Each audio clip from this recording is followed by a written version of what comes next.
Selama anaknya muslim, menurut ibu penilaian ibu terhadap dia apakah ada yang bagus gitu setelah dia berubah agamanya atau seperti apa gitu? Menurut penilaian ibu terhadap anak. Ya menurut saya sih Bang, yang janda mau cari suami katanya di majelis taklim. Bahaya. Gak kayak gitu.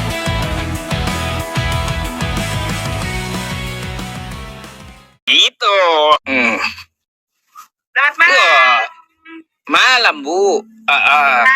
Mungkin Sehat Bang. ya, alhamdulillah sehat.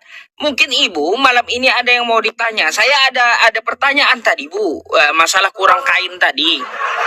Ada pertanyaan Bang. Kemarin tuh sama Bang. Diskusi. Iya. Bu, benar nggak kalau di gereja itu boleh jingkrak-jingkrak joget-joget Bu? Nggak benar Bang, nggak benar. Ada itu kalau Nggak benar. kayak misalnya tuh perayaan ada itu menari gitu. Menari boleh, Menari boleh. tapi pakaian diatur nggak? Pakaian diatur. Boleh nggak yang pakaiannya terbuka buat menari-nari? Ada postingan saya pakai seragam baju adat terus menari gitu Bang. Makasih Bang Rapah ya. Kalau yang kayak gini Bu, yang tadi, ini apa ini? Tuh, menari kan? Nggak benar, nggak benar. Ini yang nggak benar ajarannya, orangnya, pakaiannya, atau jemaatnya ini? Semuanya nggak benar. Dengan pakaiannya semua nggak benar. Iya, jemaatnya juga nggak benar. Suka kali mereka. Artinya gini Bu, nggak ada kah aturan cara peribadatan di dalam rumah ibadah di Kristen itu?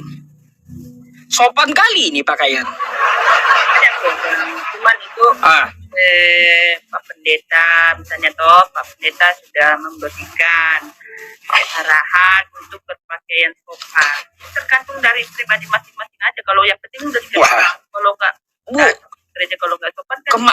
Kemarin kan saya diskusi sama ibu, yang kayak gitu suka pendeta paling depan diletakin lah. Macam mana pula?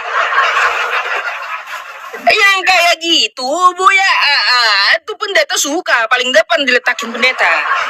Begitu Bang, masa pendeta mau begitu? Enggak lah Bang. Ada.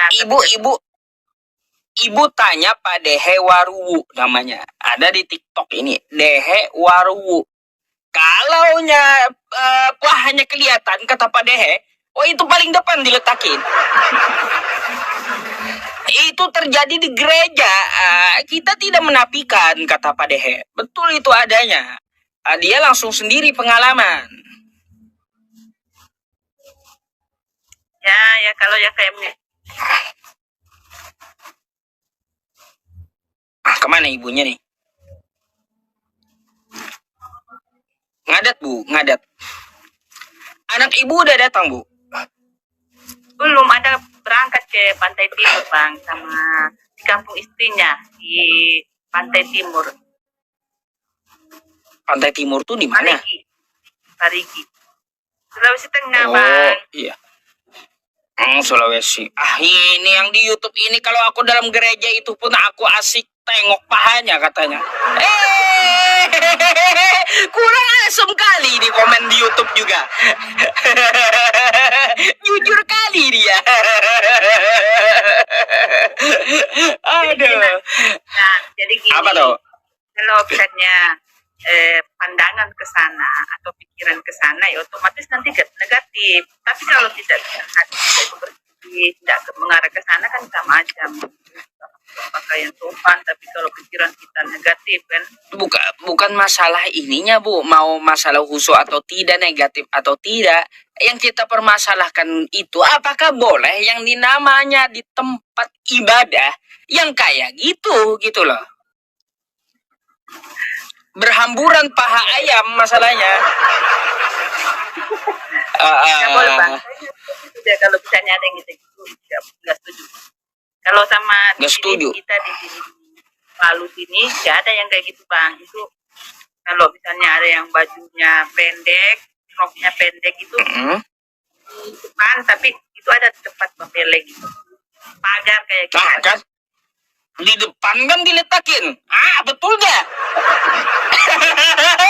Ibunya sendiri yang ngaku di depan diletakin, Bu.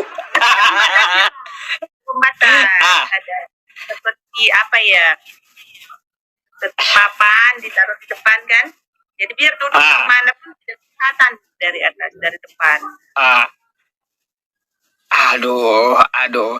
Iya, saya pikir itu buat memancing orang suka ke gereja gitu. Gini loh bang, gini Bu, gimana mau fokus ibadah kalau kayak gitu? Ya dari pikirannya bukan ke Tuhan, tapi ke paha pikirannya.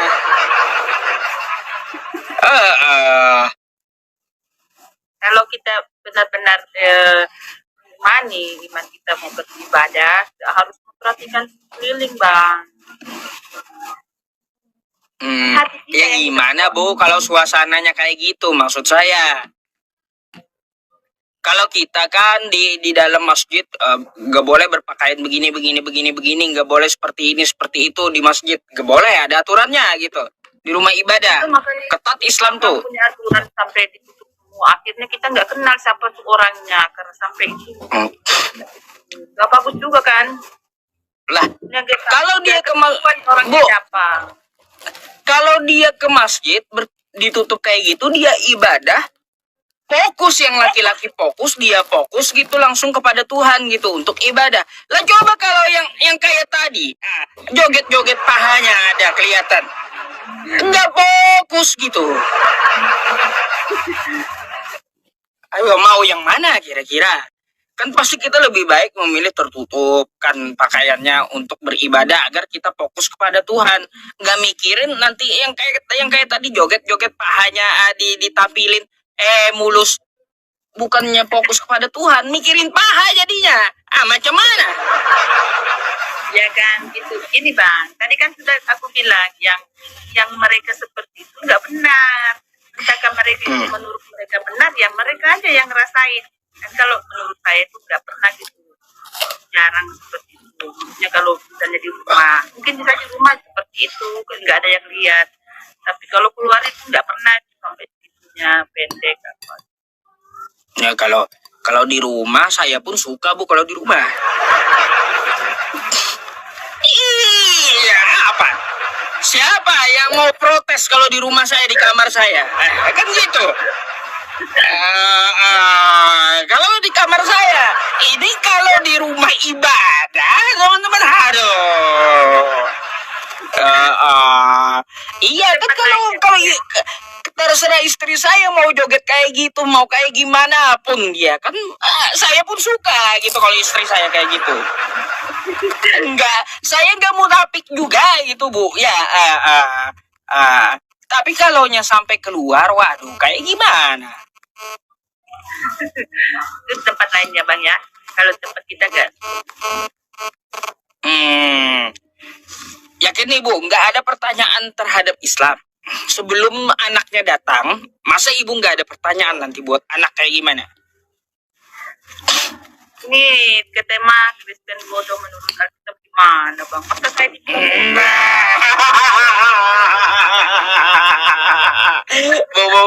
Bu. Buka lagi kitab ibu, kita belajar dikit ya. Bang, saya lagi nggak pegang Alkitab, saya lagi di ruang tamu. Tadi baru pulang tamu-tamu saya. Tapi belakang. Ambillah dulu sebentar Bu, biar saya bisa kasih referensi. Nanti kalau cuma saya yang bukain, nanti dibilang kayak bapak tadi, editan tuh katanya. Bapak tadi saya tampilin, editan. Saya lihat, saya tampilin isi kitabnya, nggak benar itu kitab katanya. Kata saya. Aduh. Sampai kitabnya sendiri Bu dibilang nggak benar, heran saya jadinya kayak gitu. Ya itu realita ya teman-teman semuanya. Realitanya berhamburan paha, pendeta suka, kan gitu.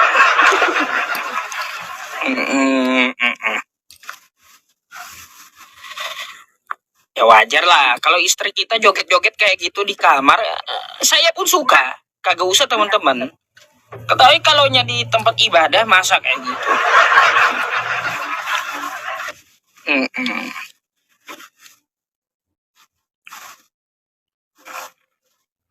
Biar dulu ya, ibunya mau belajar masalahnya, ibu Nova ini. Mama, Hah? Alkitab mau kerja kah? Rahasia kah? Tas mengaka warna apa tasnya?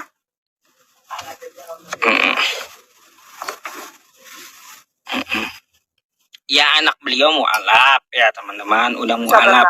Siapa tahu ibunya mau belajar dan beliau juga mengikuti anaknya. Makanya saya senang diskusi sama beliau. Beliau sopan juga.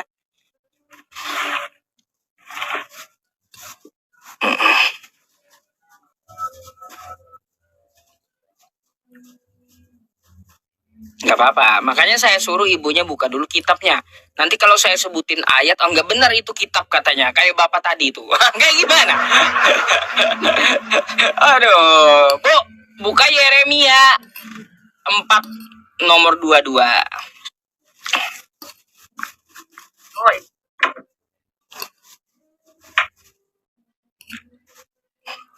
Yeremia berapa bang? Yeremia 4 nomor 22.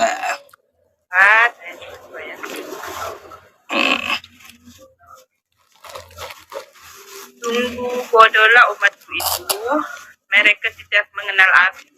Mereka adalah anak-anak tolol dan tidak mempunyai pengertian. Mereka pintar untuk berbuat jahat, tetapi untuk berbuat baik mereka tidak tahu. Tuh. Kan sesuai tuh dengan judul saya, ada ayatnya. Ya, Lo itu kan isi kitab ya tuh, Bu. Saya bukan menuduh ya, tapi memang tertulis di kitab Kristen kayak gitu. judulnya di sini umat yang akan datang di Sion, bang. Masa saya? Iya. Ayo udah, kalau ini ibu beralasan ini untuk umat yang datang ke Sion. Baik, Anda buka 1 Korintus 4 nomor 10. Ya kali bang apa di Oh iya, udah saya bilang Bu, saya nih pendeta. Saya nih pendeta Yusuf PI.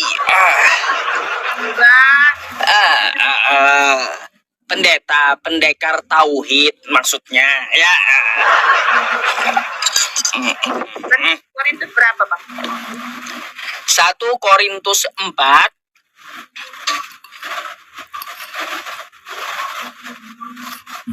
ayat berapa itu? 10. Yang benar Pak Pendeta ini. Sampai Iya. ayat. Kami bodoh oleh karena Kristus, tetapi kami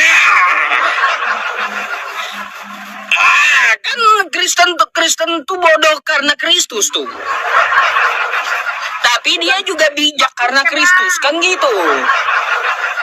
kan gitu maksudnya Pak. Kayak gimana? Ini dikatakan judulnya adalah ratakanlah dirimu. Bang. Ini Bu, ya, nih saya tampilkan sama penonton ya. Nih, apa kata kitab Ibu ya? Kami bodoh oleh karena Kristus, kan gitu. Ini sesuai kan? Tetapi kamu arif dalam Kristus. Kami lemah tetapi kamu kuat. Kamu mulia tetapi kami hina. Udah botol hina pula katanya Bu. Macam mana? Satu ayat itu Bang ya. Mana mau menjelaskannya? Ini kan kayak gimana? Tertulisnya Kristen bodoh oleh karena Kristus katanya tuh.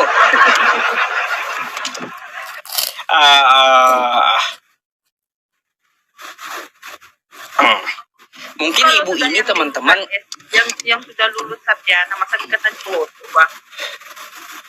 Enggak lah, masuk di akal. kayak gimana? Kan yang tulis kitab ibu, bukan saya yang hujat, Bu. Sabar dulu. Bukan saya yang hujat. Kitab ibu yang tulis. Ayo. Ah. Ah. Masa tuh Bu. bola Bu. mau dikatain bodoh juga. Kan kamu gila bang. Selain perjanjian baru, perjanjian lama kan juga dipakai ya. Hujan teman-teman, makanya kresek-kresek. Saya ini kasihan aja teman-teman, udah dibikinin studio tetap aja tembus gitu. Karena apa? Rumahnya nggak beton, rumah kayak itu. Rumah saya, bentar ya Bu ya. Rumah saya ini kayu teman-teman, atasnya seng ya, kayu bukan beton. Jadi meskipun dibikin peredam tetap tembus kayaknya gitu. Rumah zaman Belanda mau roboh masalahnya. Iya, serius. Kalau teman-teman ke rumah saya, ya lihat rumahnya mau roboh, miring. Ah, bu, perjanjian lama itu juga dipakai Kristen ya. Pakai dua-dua. Kata Edis katanya buang aja tuh terjemahan tuh ke tong sampah. Ada yang saya lihat ya kemarin di debat itu. Kan Alkitab yang dia maksud bukan Alkitab yang Bu, saya paham kosakata Allah buang ke tong sampah. Kan di kitab ibu tertulis kosakata Allah. Buang aja semuanya kitabnya sama ke tong sampah. Karena tertulis di kitab ibu, makanya buang kitabnya ke tong sampah kalau kayak gitu. tidak, ya kitab cuma satu. Gak ada yang lain. Kalau ada yang versi lain sudah itu ya gitu yang dimaksud bukan itu aja karena udah keluar dari ya kita sendiri bang. Ya, Bu, ibu memangnya nggak pernah baca kitab ibu keseluruhan gitu? Nggak bisa seluruhnya bang. Berarti nggak tahu Bu, di kitab ibu itu banyak pornonya. Kalau nggak tahu ibu. Nggak tahu ibu. Nggak ke sana. Lah, lalu buat apa dimasukkan ke kitab suci yang namanya suci? Buat apa coba? Ya, untuk jadi pelajaran. Untuk jadi pelajaran. Tapi vulgar kali gitu, Bu. Masa Tuhan berfirman dengan bahasa yang vulgar? Maksudnya itu bagaimana? Oh, udah, Ibu buka dulu Amsal 7 coba. Bukan lagi, Bang. Ya iya, harus buka Amsal 7 nomor 18 sampai 19 coba.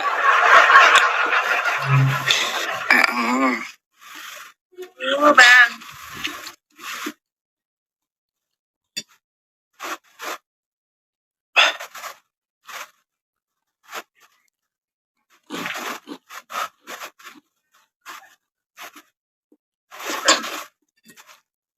Coba dibacain aja sih, Bang. Saya nggak makan waktu. Oh, bacain. Baik. Saya yang disuruh ibu aja baca. Seharusnya ibu yang baca lah. Oh. Amsal 7. Nggak apa-apa, lama nggak apa-apa. Biar ibu tahu gitu isi kitab ibu semuanya. Iya, Bang. Apa ibu banyak yang anti. Amsal 7 berapa, Amsal 7 nomor 18 sampai 19. Hatilah kita memuaskan berahi hingga pagi hari dan bersama-sama menikmati asmara. Ibunya ketawa. Ibunya sendiri yang baca ketawa.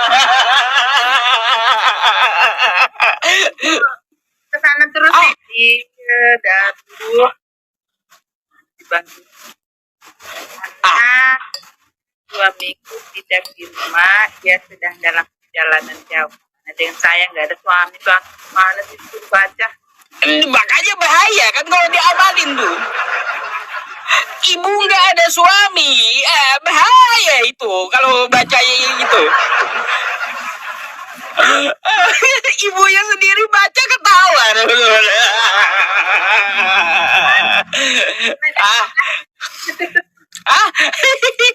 Banyak lagi Bu, bukan cuma itu, puluhan ayatnya. Kalau yang kayak gitu. Ya tapi kan nggak harus Contoh bang, yang bagus-bagus aja tutup. Kan Ya iya, pengajaran. masa itu kurang, itu menurut saya kurang, Bu. Ada yang lebih menurut saya nggak pantas untuk diucapin. Ini judulnya aja di sini bang sudah ini. Nasihat tentang perzinahan. Artinya kita tidak sehat. Oh, jangan kayak gitu ya ceritanya. Nah, tapi kalau itu nasihat kenapa kata perintah? Marilah katanya ajakan. Ayo, marilah katanya ajakan, Bu. Ayo. Bukan nasihat, itu ajakan, Bu. Ibunya sendiri ngakak tuh buat baca. Beliau sendiri ngakak. Aduh. Boleh yang ke topik lain saja, Bang. Oh, coba kalau ke topik lain, Bu, kayak skill 23 coba. Bang. Ya skill 23 nomor 3.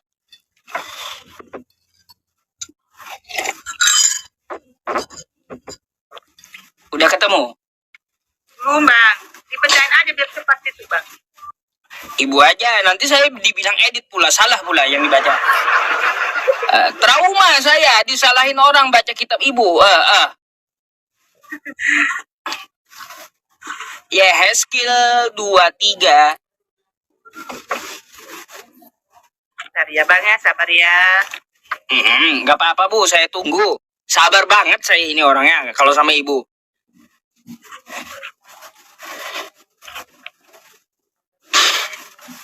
Skill 23. Nomor 3 dah langsung.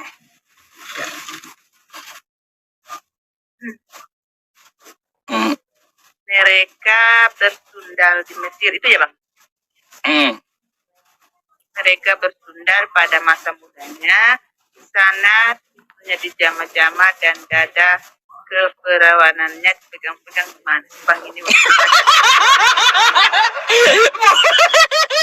Bu, bentar aja.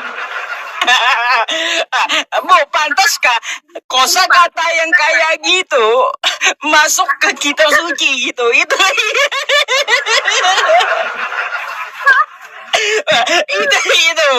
Saya tanya sama ibu, makanya pantaskah yang kayak gitu masuk ke kitab suci gitu? Bentar bang, ini bang.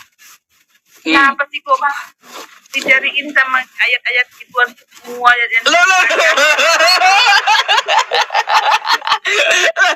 Iya, masalahnya Bu, banyak yang kayak gitu. Mau saya pertanyakan sama Kristen satu-satu masalahnya. Pantas nggak gitu? Gini, kan ibu aja baca ya udah kayak gitu dan ketawa sendiri. Kira-kira menurut ibu pantas nggak kosa kata vulgar masuk kitab suci? Itu kan tentang pengajaran, Bang. Dosa yang dilakukan dari Iya, itu tentang pengajaran. Maksudnya Bu, nggak bisa kah pakai kosakata yang lain gitu, yang nggak vulgar? Ya, kita nggak bisa yang banyak, Bang, karena kan bukan kita yang ini Alkitab. Kita sudah baca dari kecil, kita nggak tahu asal-usulnya dari mana. Makanya Bu, tadi ada sebelum ibu, Bu, ada sebelum ibu tadi bapak-bapak naik protes pakai toa tuh masjid. Kata saya boleh gereja kalau mau pakai toa juga. Lah, kalau yang dibaca ya skill 23 nomor 3 gimana, Bu? Pakai toa pula. Pakai toa di gereja ya skill 23. Mereka bersundal di Mesir. Di tengah umum kayak gitu, toa luar gereja. Mereka bersundal di Mesir. Di sana susunya dijamah-jamah. Oh. Habis Bu, habis kayak gitu. Terserah, nggak apa-apa kalau ya gereja mau pakai toa, saya nggak protes gitu.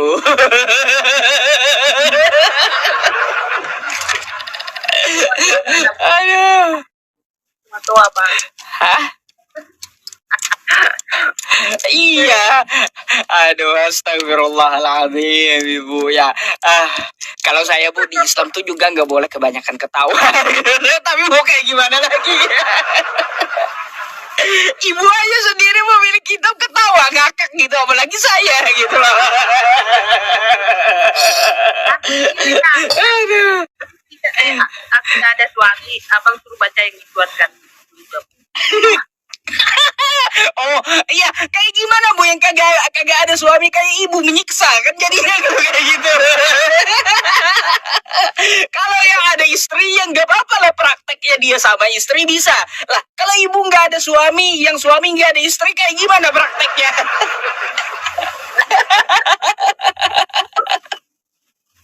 Ya, pasti itu ya bang ya, bukan dari contoh gitu. Ya, Ya itulah Bu ya, yang saya pikir kayak gini Bu. Itu yang dibacain. Nggak, saya nggak akan bacain itu lagi. Yang saya tekankan sama ibu, nggak mungkin lah yang namanya kitab suci sepulgar itu, gitu loh Bu, maksud saya. Yang namanya kitab suci itu setidaknya memakai kosakata yang bagus kan. Untuk apa? Untuk menerjemahkan kitabnya. Nggak mungkin Tuhan itu berbahasa dengan bahasa vulgar Bu. Di Al-Quran nggak ada bahasa vulgar kayak gitu, nggak ada. Padahal ada Bu membahas tentang masalah mohon maaf gitu. Ya, membahas kemaluan tuh ada di Al-Quran. Tapi diganti dengan kosakata yang baik, dengan kosakata kehormatan. Kayak gitu. Farjaha tuh, farjaha. Farjaha. Itu diganti dengan kehormatan perempuan. Kan bahasanya nggak vulgar jadinya. Ini apa coba? Kayak Yeskel tadi. Dada keperawanannya dipegang-pegang. Vulgar kali gitu Bu. Iya. Kalau kita di sini nggak pernah dibacakan yang itu, kita baca sendiri di rumah gitu bang. Kalau misalnya kita ke gereja itu nggak ada bacain yang kayak gitu. Ya Bu, kalau dibacain ke jemaat itu kabur, jemaat nggak mau datang lagi nanti Bu. Iya gitu ya. Nanti kaget semua jemaatnya kan. Ya iya. Tapi di situ juga problemanya Bu, masalahnya. Akhirnya orang-orang Kristen nggak tahu isi keseluruhan kitabnya. Bukan cuma ibu yang terkejut dan ketawa gitu. Banyak perempuan Kristen yang naik ke tempat saya, kamu tahu nggak? Saya tanya, isi kitabmu itu seperti apa menyeluruh? Banyak nggak tahu gitu, kasihan gitu. Setelah saya tunjukkan, saya baca, loh kok gini kitabnya katanya? Artinya kan apa? Tapi kan kita kalau baca langsung tahu. Kalau yang Muslim kan gimana mau tahu? Bahasanya bahasa Arab gitu. Gimana kita mau tahu gitu? Ya kalau Muslim Bu ada jenjangnya ada. Kalau di Muslim jenjangnya ada Bu. Jenjang cara menerjemahkan bahasa Arab tuh ada. Makanya ada 16 ilmu Al-Quran. Biar bisa paham konteks dan bisa menerjemahkan. Ilmu bahasa Arab. Terus ilmu Nahwu namanya ilmu Shorof. Belum lagi dengan ma'ani. Terus bayan, balaghah, mantik.